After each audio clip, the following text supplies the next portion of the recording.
By now, we have all seen the Apple TV commercials belittling the Windows platform. At first I found them amusing and entertaining, but now they're becoming annoying. The reason is that Windows PCs are still and will always be the PC of the masses.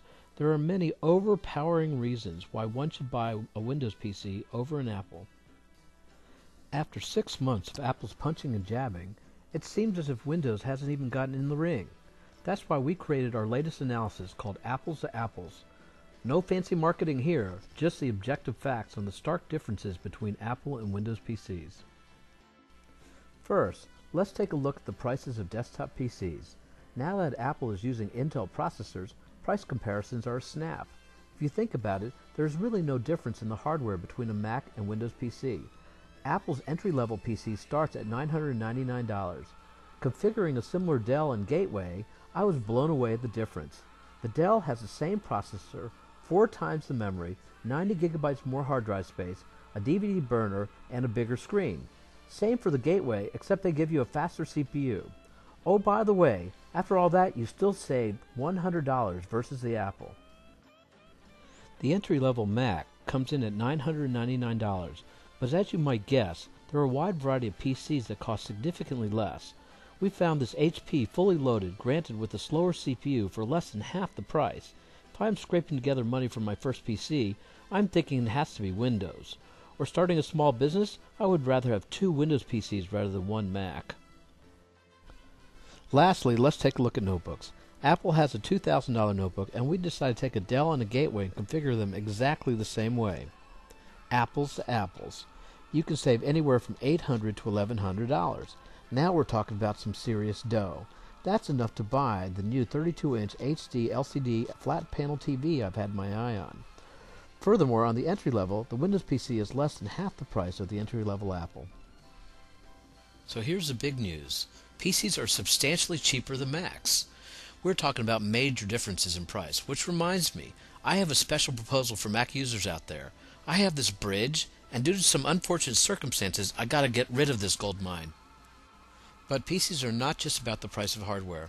Software is the key to making the PC an incredibly customizable, powerful, and enabling device. We decided to take a look at the availability and variety of software at the Internet's largest store, Amazon.com. There are almost exactly 10 times as many Windows applications as Mac applications. That's one order of magnitude in astronomical terms. Looking across the entire spectrum of software categories at Amazon, from application development to entertainment to self-help to children's software, there really is no comparison. Aside from education, the biggest disparity is in business software. Windows has 20 times more software than the Mac. Here's a news flash for Mac users. It's cool to make money. You should try it sometime.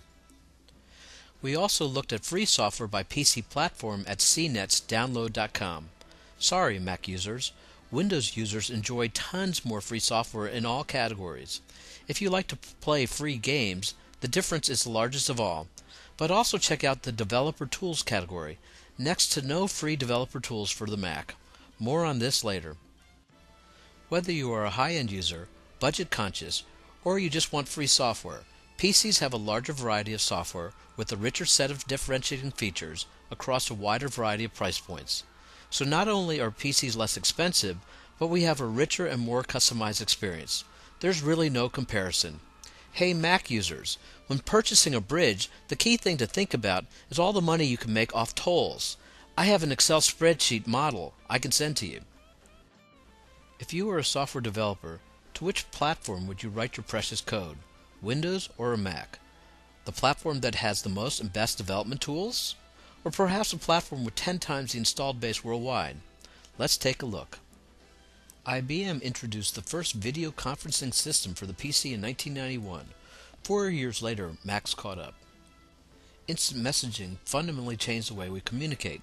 The first PC version came in 1996, and 3 years later, Macs had one.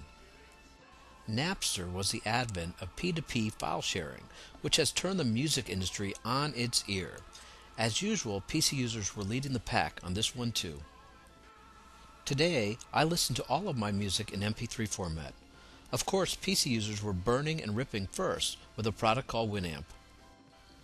Because of the vast difference in the relative size of the Mac and PC installed bases, Developers are innovating for the PC first and the Mac second. Hey Mac users, haven't you always wanted to have a bridge named after you? Lastly, the business world has clearly adopted Windows as its de facto standard. All of the business world's applications are written in Windows, so they will not be switching anytime soon. So Mac users, when you guys finally get jobs, you will be learning Windows anyhow, and then maybe you'll take some of your work home with you. Apples to apples, PCs win hands down. The most economical, the most software, leading edge technology that is the de facto standard in the business world. Hey Mac users, don't you think the bridge is nice and shiny?